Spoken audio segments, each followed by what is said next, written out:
Welcome नाज़रीन, दी Pakistan daily के साथ कमरुज़्ज़मान भट्टी आपकी खिदमत में हाज़िर है। वज़ीर आला पंजाब का चुनाव जो है वो एक मरतबा फिर जो चैलेंज हुआ है सुप्रीम कोर्ट में और समाअत हुई है। इसी के ऊपर हम मारूफ कानूनदार हसन खान नियाज़ी से जानते हैं कि आज की समाअत के ऊपर उनके क्या कमेंट्स क्या हैं। सर, आज की समाअत आपने सुनी है, क्या कहेंगे? सर, मैं तो बहुत पॉजिटिव हूँ। चीफ जस्टिस साहब was very clear, honourable chief justice was super clear. Justice Ijazul Hasan साहब ने बड़ा क्लैरिटी से क्वेश्चंस रेज किए। जस्टिस मुनीब अख्तर साहब भी तीनों एक पेज पे लग रहे थे। उन्होंने बड़ा क्लियरली रेज किया कि पार्लियामेंट्री पार्टी हेड और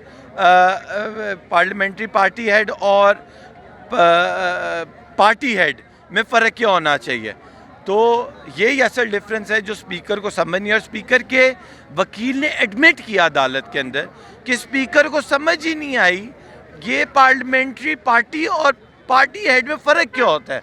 और इस वजह से वो बेचारा शायद इस वजह से वो ये सुप्रीम कोर्ट के फैसले का हवाला देने लग गया। लिहाजा कोर्ट की जो बॉडी लैंग्वेज थी और उनके जो एक्सप्रेशन थे, सवालात से ही पता चल रहा था कि पार्लियामेंट्री पार्टी और पार्टी हेड का डिफरेंस स्पीकर को नहीं पता था और लिहाजा इसी वजह से ही ये सारा इशू क्रिएट हुआ है। और मज़े की बात ये चीफ जस्टिस साहब ने एक बड़ा इंपॉर्टेंट पॉइंट रेज किया। उन्होंने कहा कि हमने पार्टीज़ के अंदर ऑलरेडी जमहूरियत ख़त्म हो गई है और डिक्टेटरशिप आ गई है। ये पार्लियामेंट्री पार्टी का 63A में जो लफ्ज़ इस्तेमाल किए, ये पार्टी के अंदर जो जमहूरियत है उसको अभी बहाल रखना है, उसको मजबूत करने के लिए। और इसी वजह से उन्होंने कहा कि हमने मेक श्योर करना है कि जो भी फैसला है पॉलिटिकल पार्टीज़ की जमहूरियत कॉम्प्रोमाइज़ ना हो। और अगर आप गौर करें तो पार्लियामेंट्री पार्टी का मतलब है जो पार्लियामेंटेरियंस है वो मिलकर जो फैसला करें। हो गया वो। अच्छा, ये जानना चाहूँगा कि आप क्या मंडे को तवक्को कर रहे हैं? मंडे को क्या तवक्को कर रहे हैं? मंडे को मैं तो ये तवक्को कर रहा हूँ कि इस लंबे बालों वाले बेशरम स्पीकर को कंटेम्प्ट नोटिस जारी होगा।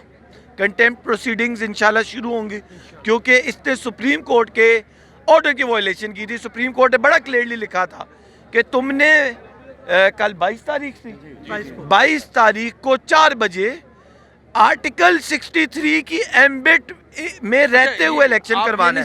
सुने आप ये नहीं समझते कि थोड़ा सा मैं सुन लिया ना, आपको बड़ी मजे की भट्टी साहब बात बता रहा हूँ। तो चीफ जस्टिस साहब ने इनके वकील को कहा हम समझते हैं कि आपने जो हमने ऑर्डर लेके आया उसकी वायलेशन की है, लिहाजा आप उसकी भी तैयारी करके आए। अच्छा, आप ये नहीं समझते कि जो कौमी असम्बली में हुआ वो भी सुप्रीम कोर्ट के अहकामात की तौहीन थी, मुखालफत थी, इसलिए उस ऑर्डर के में भी बड़ा क्लियर लिखा गया? मेरा तो नहीं ख्याल, सुप्रीम कोर्ट का ख्याल होता तो सुप्रीम कोर्ट कंटेम्प्ट प्रोसीडिंग करती। उन्होंने तो अपने ऑर्डर में कोई ऐसी बात नहीं लिखी। जी, अभी जो है मंडे को ये तवक्को कर रहे हैं कि फैसला जो है वो इनकी उम्मीदों के मुताबिक ही आएगा और हमदा शहबाज जो है वो वज़ीर आला नहीं रहेंगे। लेकिन फ़िलहाल जो है हमदा शहबाज को जो है वो मंडे तक जो है बतौर इंतज़ामी वज़ीर आला काम करने की हदायत की गई है। मंडे को दोबारा समाअत हो।